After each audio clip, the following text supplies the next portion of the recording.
let's get right down to it. When the co-main event was over, so they figured out what happened, what did you think went wrong? Okay, so first of all, let me start this off by saying Dan Murgliata is a very good referee, and he's one of the most experienced, and, whenever I see him in there, I feel confident that, things are going to go right. Yeah, actually, Herb, sorry to interrupt you, just for sake of clarification, I think you, Dan, and Big John are all great referees. I'm not asking you to throw any of your colleagues under the bus, but I do just want to get at the heart at what went wrong and what do we got to get right. Right, exactly, and I didn't think that's what it was about, but I just wanted to make sure, because when people hear parts of interviews or something, they may take something out of context. I just want to make sure that's it to begin with.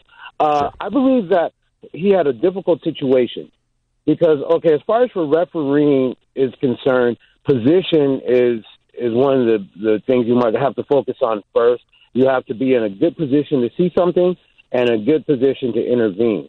And that position is not stagnant. That's why we're always moving around, because we're trying to stay in a good position, and the fighters are moving and doing things that they're moving around too. So we have to adjust, and we're not always in position.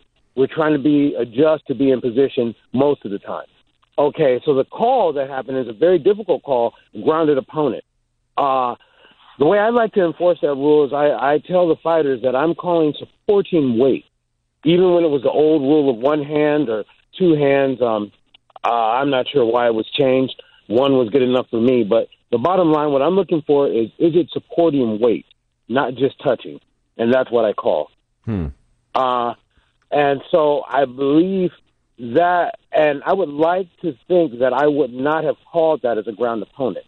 And the reason why I say I would like to think is that when you're in there in that moment trying to make sure you're in a good position, the worst position to be in is when everything is in a straight line. There's 3 points in there, right? There's the two fighters and yourself.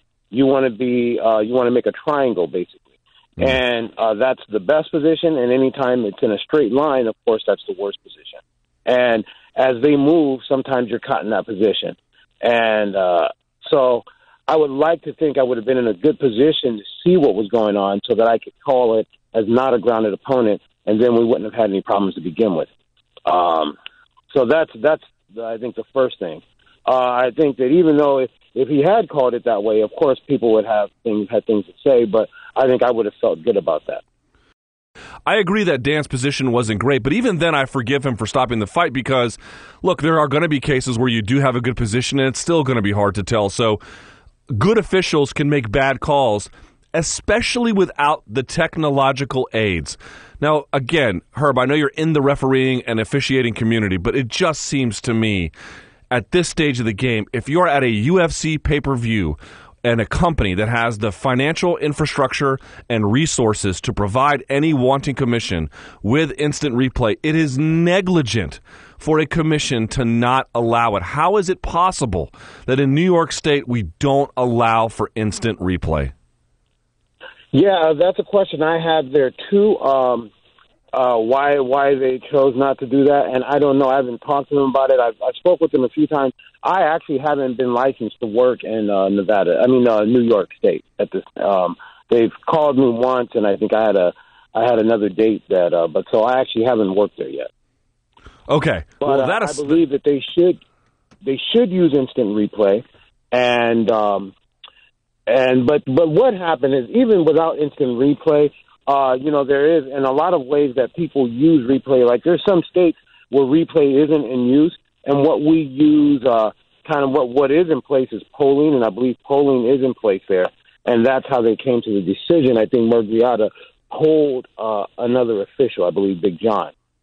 Okay, that's what I was going to ask. All right, yeah, because let's clarify that. So one of the things that Dan did, and I made this clear as well on the show, I don't know if it's legal or if it's not legal, but so Dan stops the fight. He puts Musasi in a neutral corner.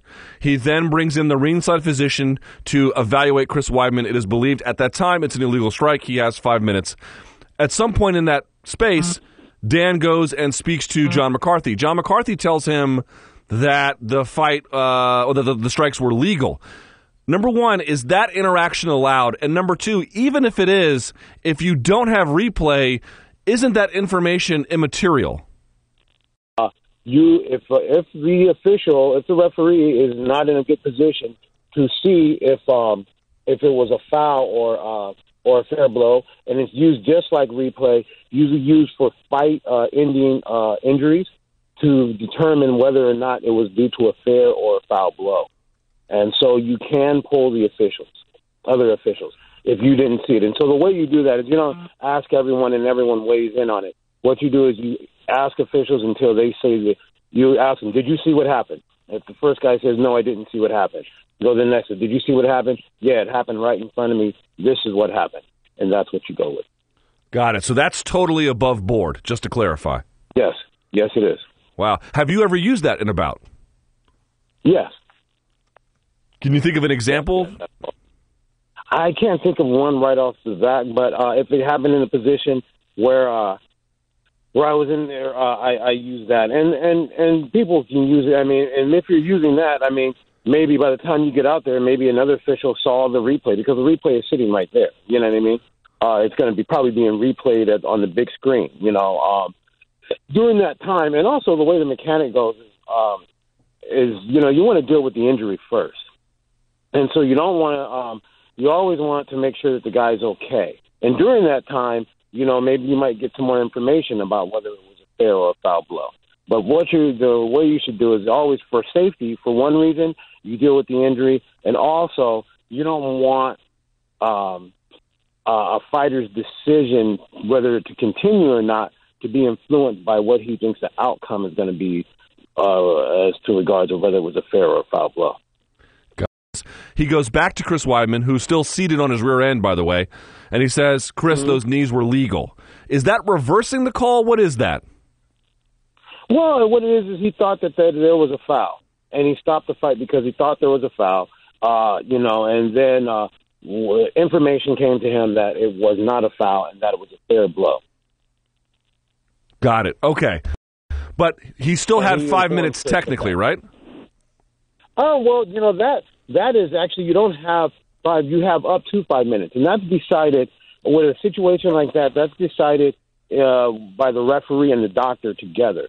And usually the doctor's opinion is definitely going to weigh in more on that, especially with a strike to the head.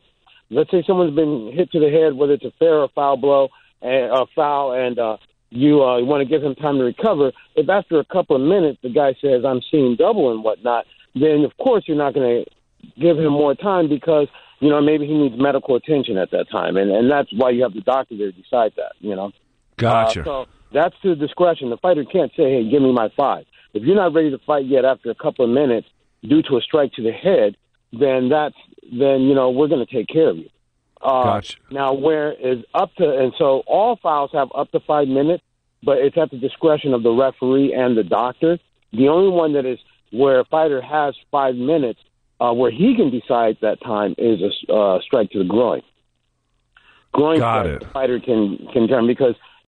Okay, so then Chris is brought to his feet, and I said this at the top of the show. I think not everyone necessarily did what they were supposed to, except for sure I felt like the medical professionals got it right. You could tell they were doing some tests, looking at Chris Weidman's eyeballs. They had him do, they're not field sobriety tests, but the thing where you walk forward, try to put your feet together to sort of gauge his motor coordination. And then the ringside physician brought in another ringside physician. Both concluded that he could not continue. It seems to me, Herb, they must have had overwhelming evidence to say, no. He can say what he wants about wanting to keep going. There's no way we can let this go. Right, and I think that was the right decision. I don't know if who's to know. I don't know. I wasn't in. Only Chris knows. They got some information, and maybe that information was before it was decided it was a fair blow, and so I think if you do know it's a fair blow, you're going to put your best foot forward so that you can stay in that fight. And, who knows what happened. The bottom line is they got it right. He was unable to continue, and And then, so those are two separate things. The decision on whether the fight can continue is one thing. The decision on what the outcome is going to be is a totally separate process. Got you. Okay, so they wave it off. Can't continue. That's established. You can't continue. Now, was it a fair or a foul blow? It's a fair blow.